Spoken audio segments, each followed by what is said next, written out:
The biggest surprise of the weekend, of course, was the surprise resignation announcement from Marjorie Taylor Greene. This really just came out of nowhere. Particularly surprising to me because my commentary has been that, she's positioning herself to pick up the pieces of a shattered MAGA movement and a decimated Republican Party. And I guess she positioned herself a little too well to the point where maybe she got a talking to or who knows what happened. But we're going to explore this a little bit. She made a 10-minute video explaining her resignation, and these are the last few minutes. This is where the most important stuff is.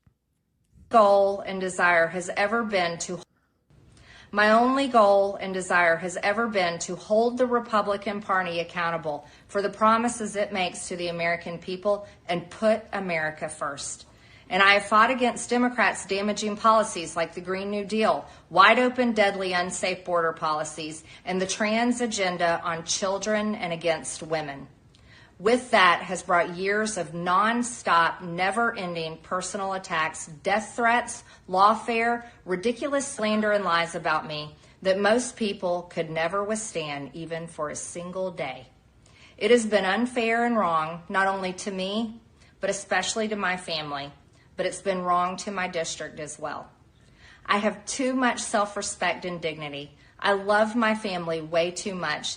And I do not want my sweet district to have to endure a hurtful and hateful primary against me by the president that we all fought for, only to fight and win my election while Republicans will likely lose the midterms, and in turn be expected to defend the president against impeachment after he hatefully dumped tens of millions of dollars against me and tried to destroy me. All right, we'll take a little bit of a pause there. So what she's saying is, she feels confident she would win a primary, which I think is correct. Yeah. I think she would win a primary pretty easily. But then she's saying that even after winning the primary, assuming Democrats take the House and impeach Trump, she would be stuck having to defend him against an impeachment. And she doesn't want to be put in that position because obviously she pretty clearly at this point does not see him as being worth defending.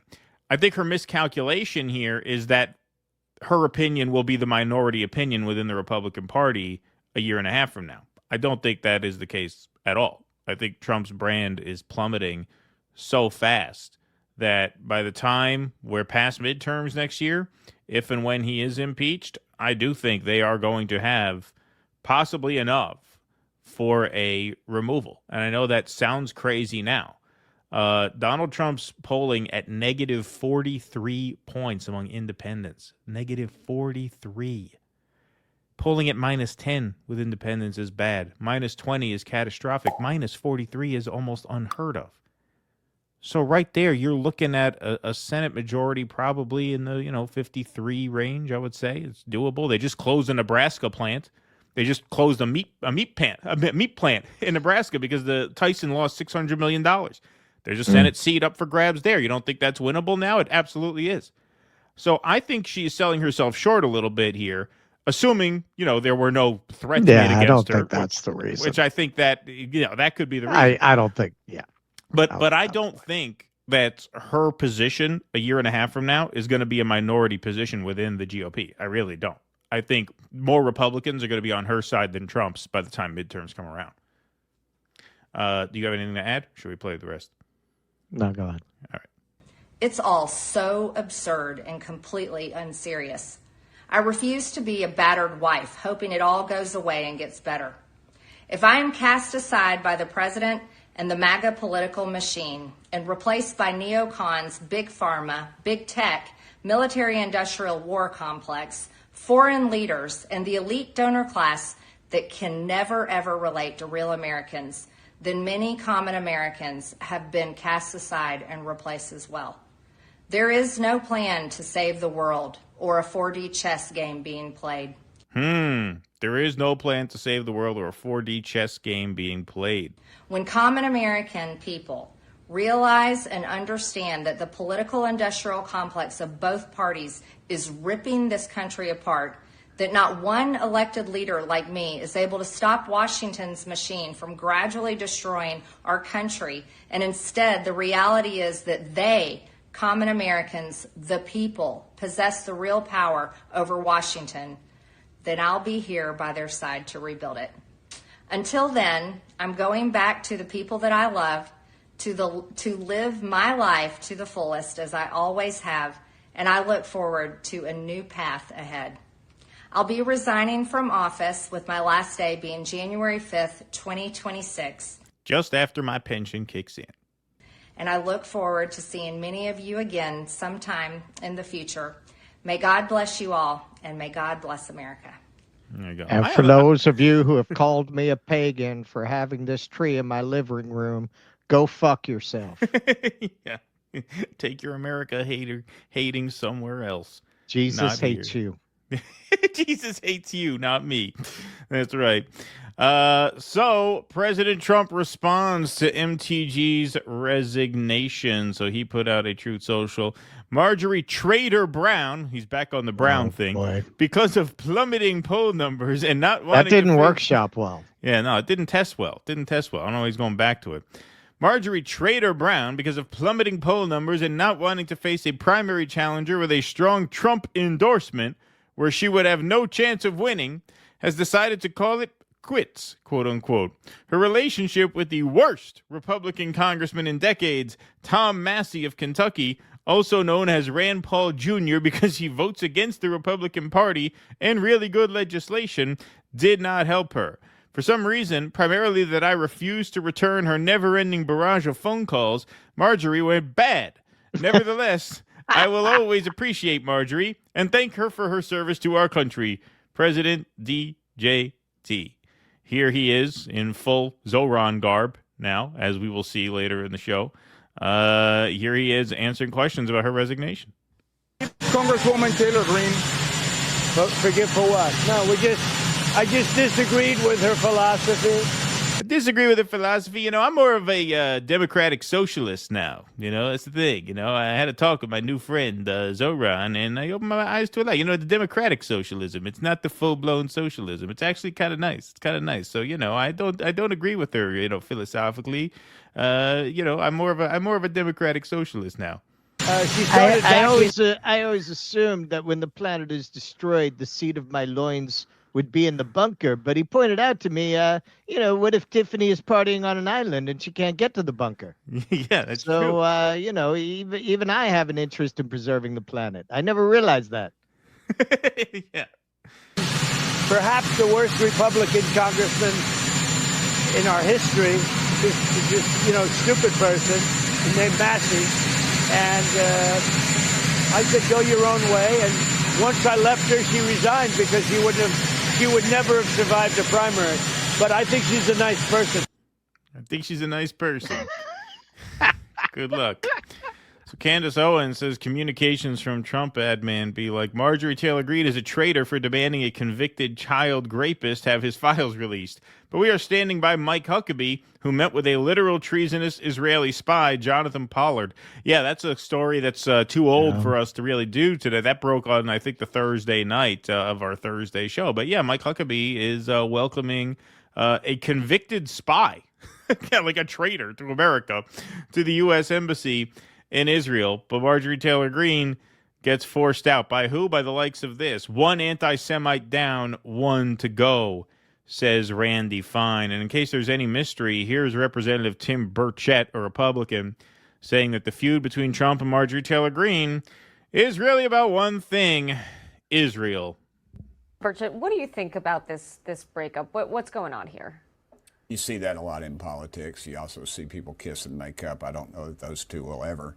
But Marjorie, she's been an independent person since she got here, and President Trump obviously speaks his mind, and they're in a complete disagreement right now. And is this about Epstein, or is there something broader about this relationship that's? As has recently been revealed, the current president took former President Clinton in his mouth. And they were bitter political foes, but they were able to make up and fillet one another. They bonded over Epstein. President Clinton's more of a top by all accounts. So Well, it wasn't mutual, but there was respect there. That's the point I'm trying to make. This town is never representative about what's current. Right. It's, So what do you think is this about? it's a personality difference that's come a long way. She's upset about the perceived control of Israel. She's up in Trump's embracing of Israel, and she's upset over several other things. Look at the faces on these people. You could just tell that they know this is all unraveling. Yeah. So miserable, right? That guy looks like a Wallace and Gromit character on the right. Yeah. He really does. Looks like a claymation. Yeah, but he's got his sad face on. He's got his sad face on for sure. Hey, you know who's happy about this is Cat Turd.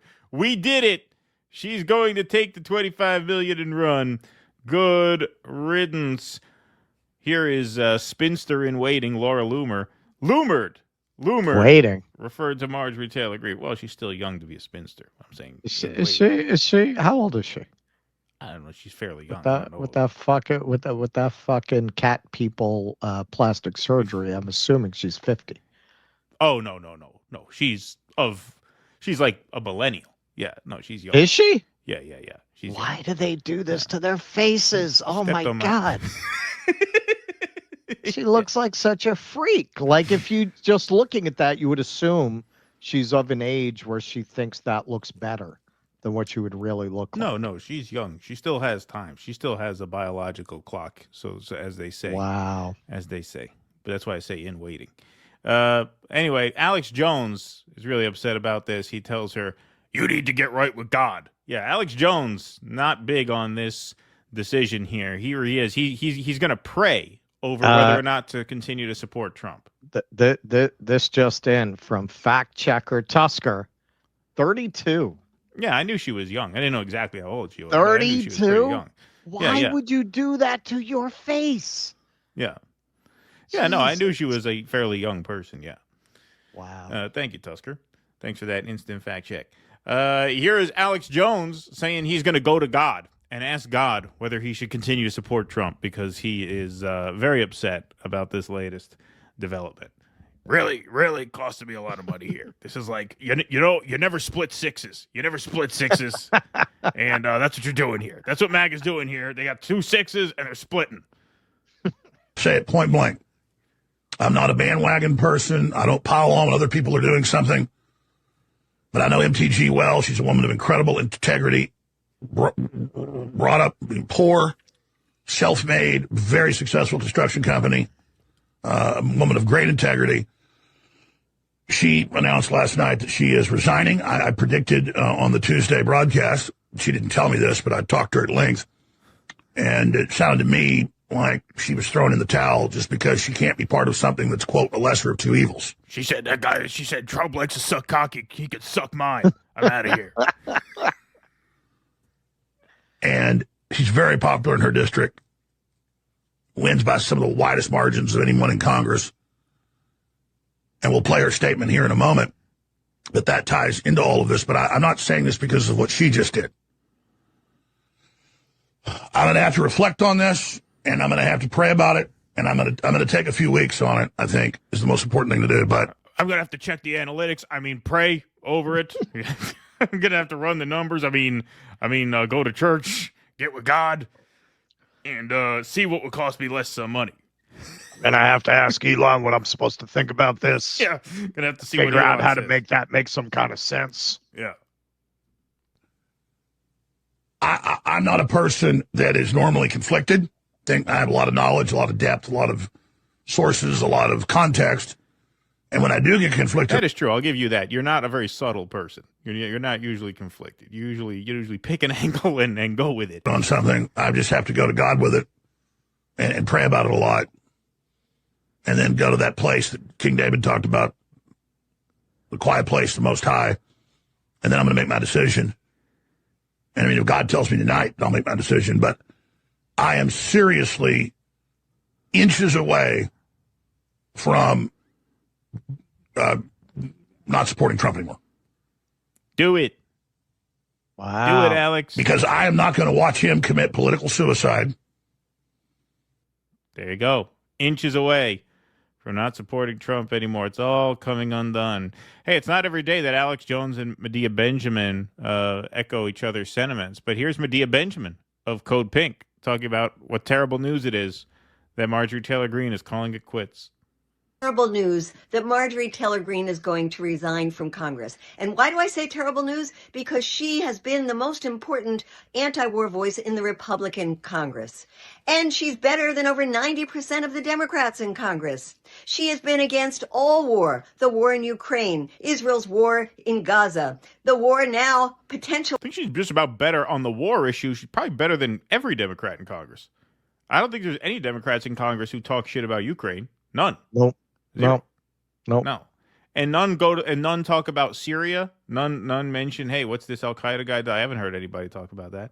None. Nope. So I would say on the war issue, she's better than all of them. War in Venezuela. She's been against them all. And why? Because she's... I don't think that's accurate. I didn't catch that the first time. I don't think she is against the war in Venezuela. I think she supported the strikes on the boats. Well, I'm pretty sure. She's literally, I think, the only person in the history of Congress to alert the public to the danger of Jewish space lasers. Yeah, that's true. She should I don't get think a Peace anybody Prize. else has ever brought that up. Where's her Nobel Peace Prize?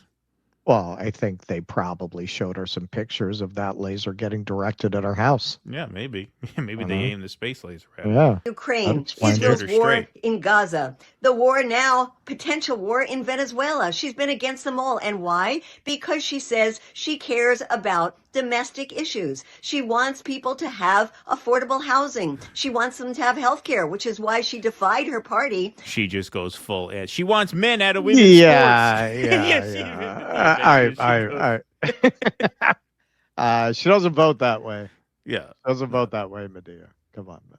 And went with the Democrats during the shutdown. Trump was furious with Marjorie Taylor Greene when she came out in favor of releasing the Epstein files. He started calling her Marjorie Traitor Greene. Her leaving sends a terrible message to all the other Republicans who might disagree with Donald Trump on an important issue and now will be too afraid to do that. Her resigning also is a win for AIPAC because she said she will not take AIPAC money. AIPAC wouldn't give her money. And she said to AIPAC, bring it on if you're going to go against me. So I say to Marjorie Taylor Greene, we need you in Congress. I disagreed with her on so many issues. Every time I would go to her office, I'd see one message out there that I hated. It would be something like, there are only two genders, male, female, trust the science. Or there'd be a every time I went to her office, I made a point of using the men's room.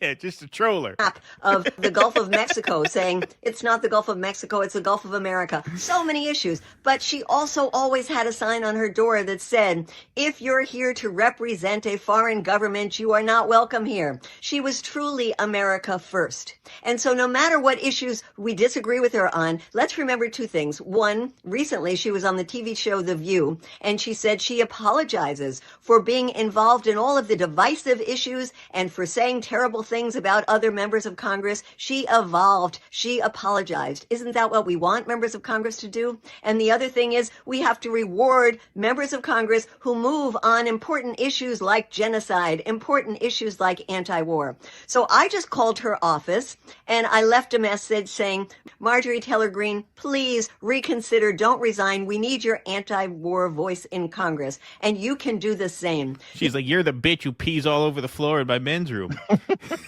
I remember you. I also extended an invitation from RuPaul to appear on the next season of Drag Race.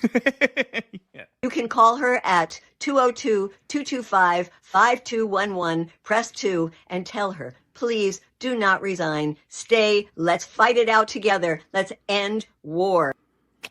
Oh, man. Look, I appreciate Medea's optimism, but it was not to be.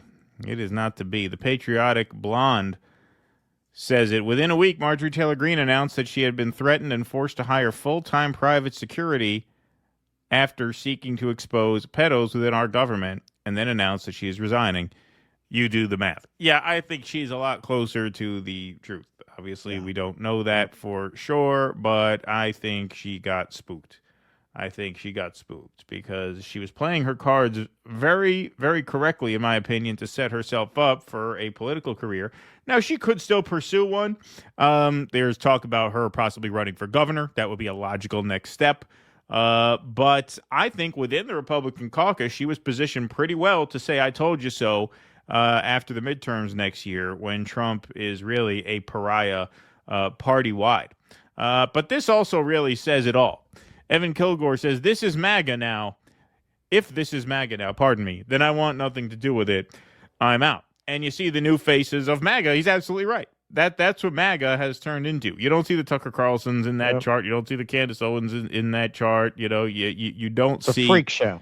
Yeah, right. Yeah, you don't see anyone with a brain in their head. Nobody actually talking any kind of populism of any kind.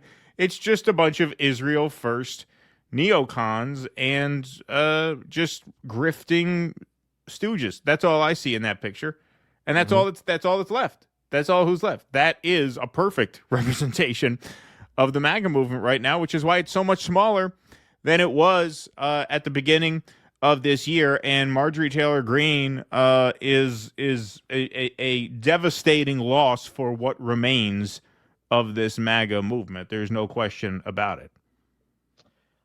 Yeah, well, that's why she was so well poised to lead it.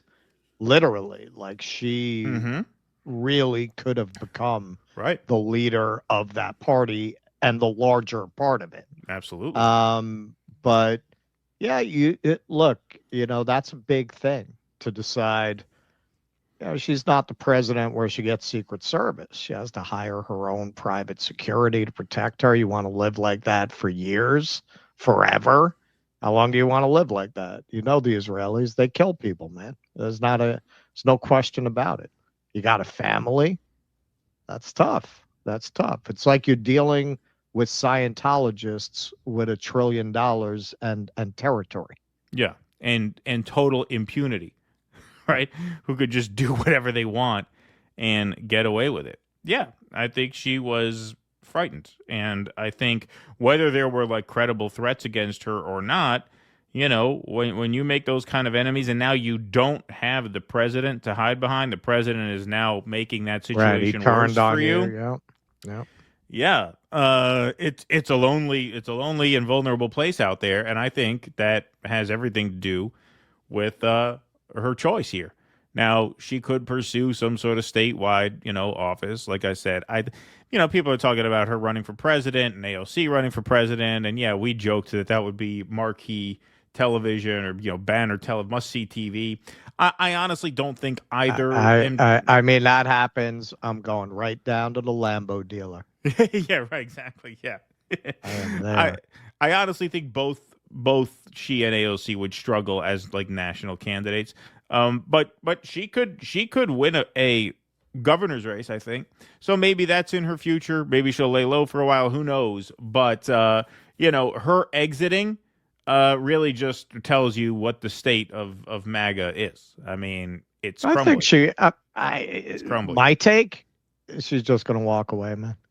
She seems like the kind of person, she's not one of these people in politics, like Hunter Thompson wrote a lot about this, how a lot of people are into politics, that's their drug, man. That's their heroin. Like, it's an addiction for them. I don't get that sense from her, that she's into it like that she gets off on being in politics the way a lot of these people do. The way I would say most of them, particularly the lifers, are. Yeah. So once she's out, I would be surprised if she gets back in a speech here and there. Yeah.